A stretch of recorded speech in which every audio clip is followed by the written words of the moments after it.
Journalists globally are at increased risk of arrest, with China, Israel, and Myanmar named the top jailers, according to the latest data from the Committee to Protect Journalists, or CPJ.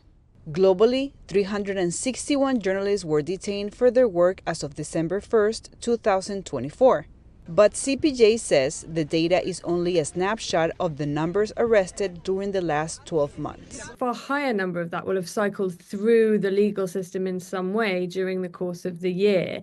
And that's deliberate. That increased criminalization that we're seeing of journalists is a deliberate tactic by governments to silence journalists. Several countries, including Belarus, Russia, Vietnam, Iran, and Eritrea, are holding high numbers of journalists.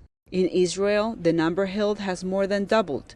CPJ says it is a pattern of censorship. And that includes the killing of journalists, that includes the detention of journalists, that includes communication blackouts, the targeting of media facilities, the withdrawal of government funding from Israeli newspapers like Haaretz.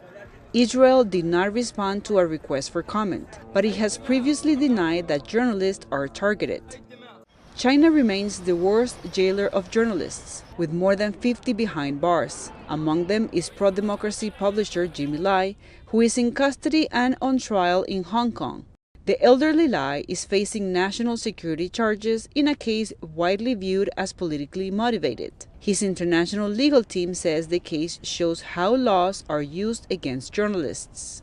Because what we're routinely now seeing is authorities, instead of using traditional legal weapons like criminal defamation, for example, or even counter-terrorism laws, they also try to use other laws which discredit the journalist. China defended its press freedom record in an email to VOA, and Hong Kong has repeatedly denied that Lai's case is politically motivated. In Russia, American journalists Alsu Kurmasheva and Evan Gorshkovich were released from prison.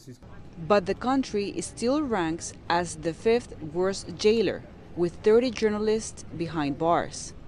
Included in the numbers jailed globally are reporters and contributors from VOA and its sister outlets. They are being held in Myanmar, Belarus, Russia, Vietnam, and Azerbaijan, all of which rank among the top 10 worst jailers of journalists. Cristina Caicedo Smit, VOA News.